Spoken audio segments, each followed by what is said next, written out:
हमें साड़ियाँ नहीं चाहिए, हमें वो दीजिए जिसकी हमें जरूरत है। जैसे हमारे गांव के स्कूल में टीचर नहीं है और क्लिनिक में डॉक्टर नहीं है। दवाखाने में डॉक्टर नहीं। महाराष्ट्र के पालघर जिले में आदिवासी समुदाय के लोग विरोध प्रदर्शन कर रहे हैं। उन्हें सरकार की अंत्योदय योजना के तहत राशन की दुकानों से मुफ्त साड़ियां दी गईं, लेकिन पालघर जिले की जवाहर, दहानू और विक्रमगढ़ तालुकाओं की 300 से ज्यादा आदिवासी महिलाओं ने अपनी साड़ियां तहसील कार्यालय में लौटा दी। अंत्योदय योजना के लाभार्थियों को मुफ्त साड़ी के साथ साथ एक थैला और अनाज भी दिया गया था। थैले पर प्रधानमंत्री मोदी की तस्वीर छपी हुई है।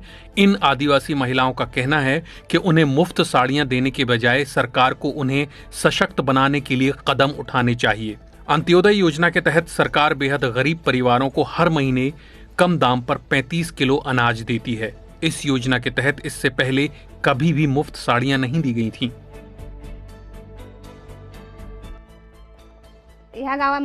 मैं इसी गांव में पैदा हुई और बड़ी हुई हूँ। बचपन से मैंने देखा कि महिलाएं अपने सिर पर पानी के भारी कंटेनर लेके आती हैं। ये अभी भी हमारे जीवन का हिस्सा है, कुछ नहीं बदला।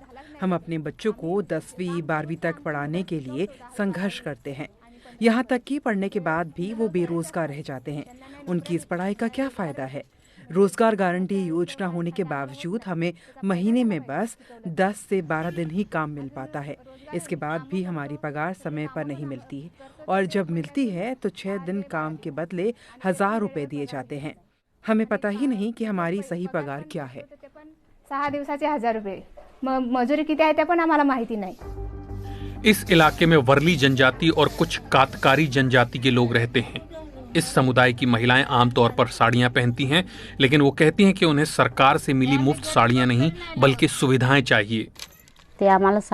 हमें साड़ी नहीं चाहिए, हमें अपने बच्चों के लिए शिक्षा चाहिए, इसलिए हमने साड़ियां लौटा दी।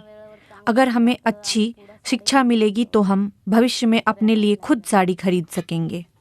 6 दिन काम करने के बाद भी हमें अपनी तनख्वाह के लिए बैंक के चक्कर लगाने पड़ते हैं। बदकिस्मती से हमें वक्त पर तनख्वाह नहीं मिलती। इसकी वजह से हम ज़रूरत की चीज़ें जैसे सब्जी वगैरह नहीं खरीद पाते। कभी कभार तो हमें मिर्च और चटनी के साथ खाना पड़ता है। अगर हमें सही रोज़गार मिलेगा तो यह काफ़ी अच्छा होगा। भले ही गांव में महिलाओं का समूह है, लेकिन फिर भी हमारे लिए पर्याप्त काम नहीं है। महिला होने के नाते हम गांव से बाहर काम करने भी नहीं जा सकती। हमें गांव में ही अपने लिए काम खोजना होता है।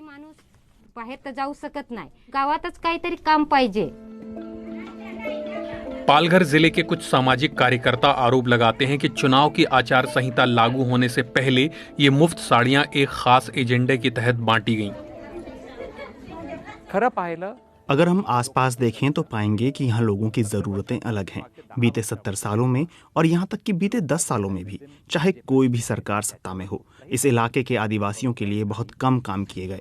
भले कोई एक परिवार होने की बात कहे, लेकिन जब कोई किसी परिवार का मुखिया होता है तो वह परिवार के हर एक सदस्य की ज़रूरतों का ध्यान रखता है।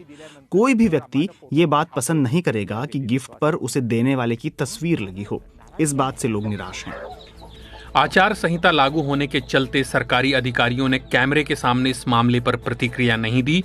हालांकि जिला अधिकारी गोविंद बोडके ने बीबीसी से कहा कि ये विरोध प्रदर्शन किसी भी संगठन की तरफ से आयोजित नहीं किया गया।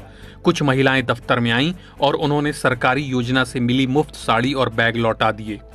उन्होंने एक पत्र भी जमा किया जिसमें लिखा था कि मुफ्त उपहारों से इलाके का विकास नहीं होगा। उनके निवेदन को सरकार तक पहुंचाया जाएगा।